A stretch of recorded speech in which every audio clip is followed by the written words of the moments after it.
Hello, everybody. It is Mike Young with aPlantBasedDiet.org. We're back with our Director of Lifestyle Medicine, Dr. Nick Borja. Welcome, Dr. Nick. Thanks for having me, Mike. Of course, you're welcome. I love our talks. We get to talk about the most recent evidence and science in terms of nutrition and your health. And I know Yes. today what it's going to be intermittent fasting. Is that right?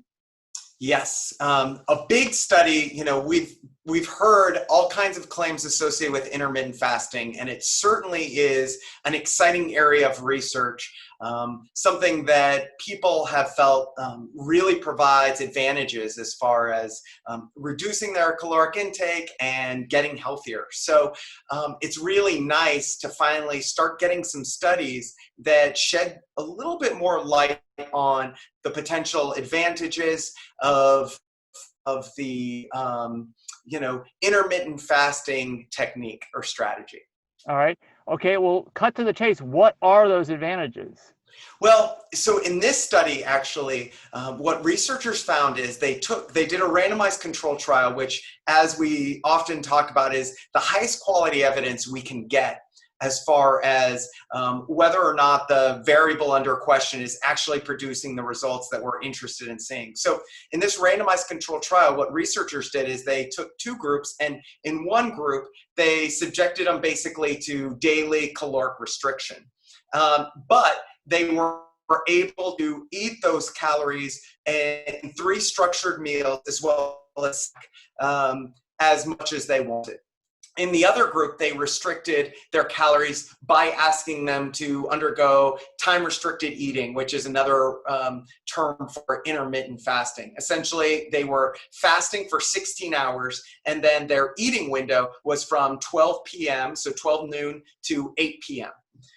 That's when everyone was instructed to eat, and they could eat however much they wanted to in that window, but that was the requirement. And so the study only lasted 3 months. But one of the key questions that we all have is there an advantage in reducing your caloric intake through intermittent fasting compared to reducing your caloric intake by just watching what you eat and eating more fiber-rich foods, for instance?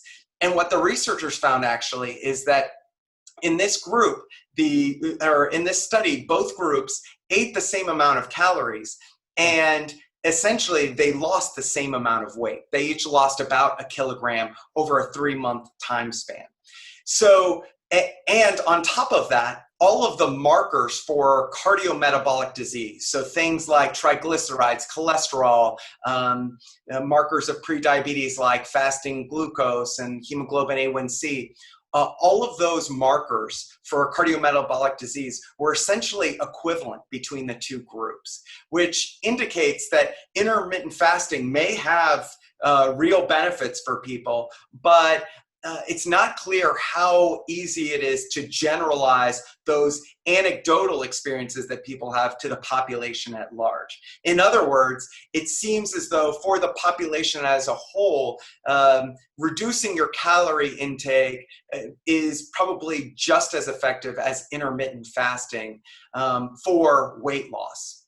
Okay, I see. Wow. Okay, well, I was, with all the hype that intermittent fasting has been getting, I was expecting for you to tell me, well, gosh, it doesn't matter if it's the same amount of calories, you're going to lose more weight with intermittent fasting, but not the case, huh?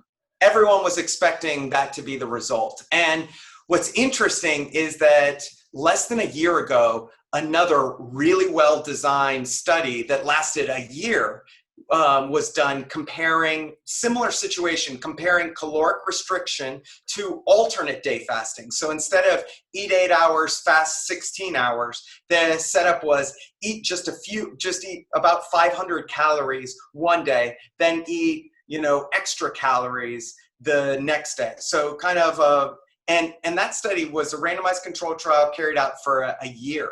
And there was no added benefit to the alternate day fasting as compared to caloric restriction. In other words, fasting may have real benefits, but it doesn't look like those benefits extend beyond just reduction of your calorie intake. So if you're someone that says, okay, I really struggle with snacking, I'm eating too much food, maybe fasting, creating a strict eating schedule, maybe that will help you reduce your caloric intake. But it doesn't seem, at least based on these two recent studies, it doesn't seem as though there's some magic metabolic benefit beyond what happens naturally from reducing calorie intake and thereby losing excess weight. Okay. All right. Well, now, as I'm thinking about this, as you're talking and I'm listening to what you're saying, I'm thinking, well, if, and please let me know if this is the case. I believe these fasting windows that you described, let's say like 16 hours, well, that includes probably 8 hours of sleep matched up with another 8 hours of fasting. So the people who aren't doing the intermittent fasting are still fasting for 8 hours. So there's a form of fasting, I suppose, in both.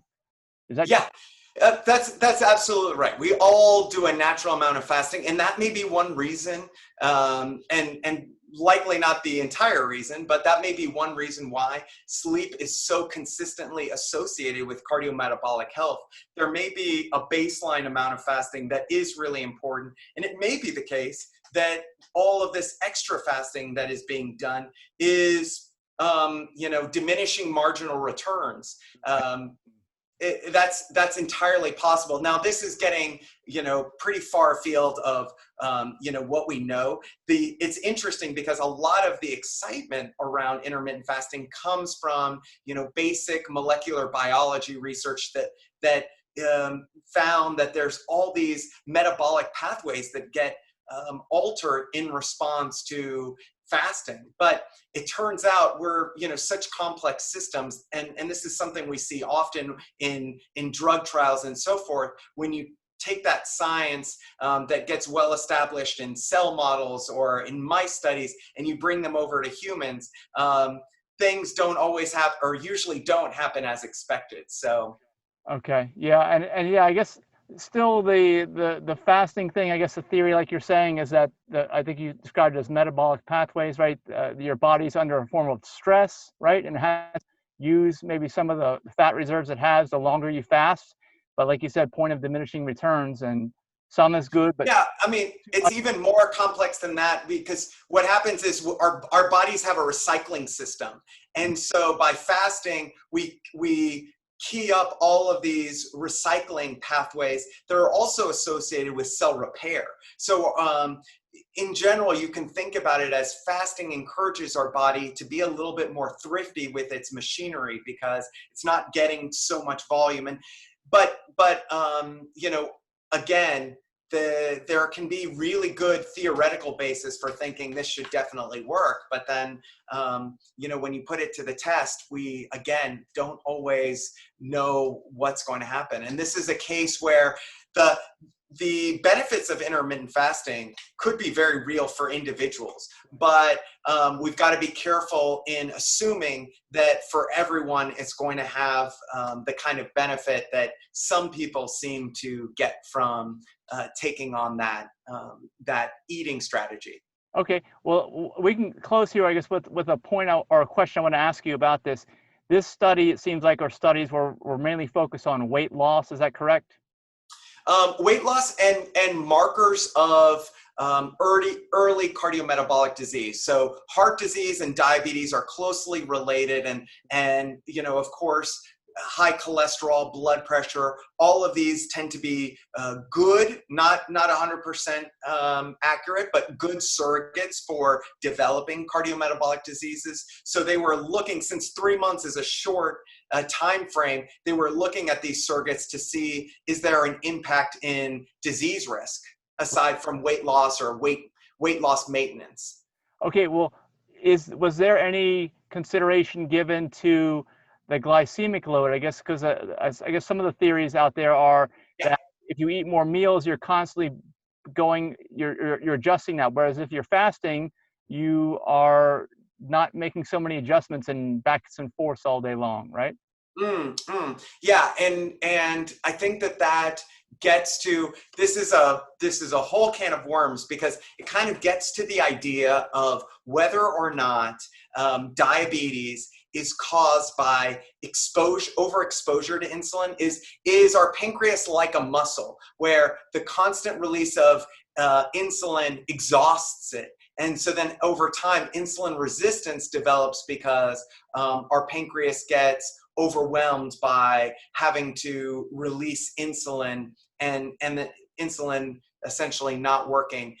The and that's not the most sophisticated probably wording of that theory, and I wouldn't say it's 100% settled science. There's some very smart people that have that. It's called the insulin model for diabetes, but very good research in the last several years has found inconsistencies that I think that model has a really hard time explaining. I don't think that the release, I think it's hard to support that point of view, taking in the breadth of the literature that exists right now. It tends to be the case. And there was a really good study that just a randomized control trial that came out just a few years ago, even testing the concept of glycemic index. And it may be a helpful way of thinking about good ways of eating to decrease our risk of diabetes. But glycemic index or even glycemic load is not particularly well supported by the current literature as being very predictive of diabetes risk. Right. Okay.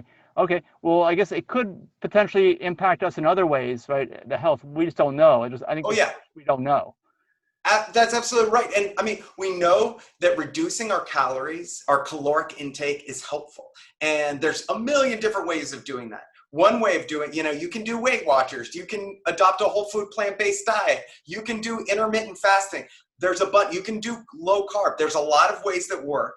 And essentially, what I suggest to people, when I'm working with them, and I think you do the same, is really what you want to do is align your short-term goals with your long-term goals. So what's the way you can reduce your calorie intake in the short term, lose the weight you want to lose, but then also make sure that that same diet is going to be something that protects you from cancer, cardiovascular disease, Alzheimer's, diabetes.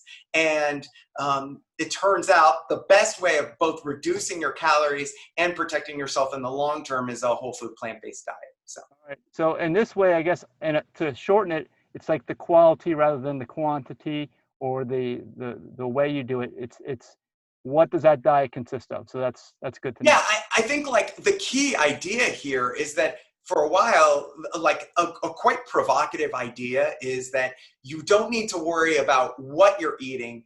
It's more about the timing of when you eat. That's an interesting idea. It could be true. It could not be true. Yeah. It seems like it's not true. Right. I think the research is pointing to the fact that you can't get away from the fact that whether you're eating junk really intensely over an hour and then fasting the rest of the day, or you're eating junk slowly over the course of the day, you're still eating junk, and your body is responding as such. And if you're eating healthy food, whether it's a short window or a long one, your body is going to appreciate nutrient-rich food. So, I think that is what we're seeing. I don't want to, I think that there is going to be more nuance to this discussion over time. And we may find that there is a form of fasting that is particularly appropriate for particular people, particular conditions. But for now, I think it's important to rein in the hype and talk about what we do know. All right. Well, I very much appreciate it, because I've learned a few things here myself today. Okay. And I'm sure that this discussion has hopefully sparked some questions from viewers out there. And if it has, by all means, put them in the comments, tag friends below. And of course, if you want to get in touch with Dr. Nick, what is the best way for folks to get in touch with you? Because I know you can help, virtually, right? Yeah. I have a practice, and I'm happy to work with anyone virtually. Visit my website, nickborjamd.com, and reach out. I would love to offer you a free consultation, get to know you, and see how I can help you become a healthier person. Awesome. That's great. And as I said in previous videos, I love that we're in this time now where someone can see the depth of your knowledge here in this subject matter, and then of course go ahead and consult with you through your website, and help themselves out. You'll be able to help their health as well. and they know who you are, because a lot of times it's hard to tell who you're going to get when you see someone medically. But of course, with you, you lay it all out there. So we appreciate that. Thanks, Mike. I appreciate that.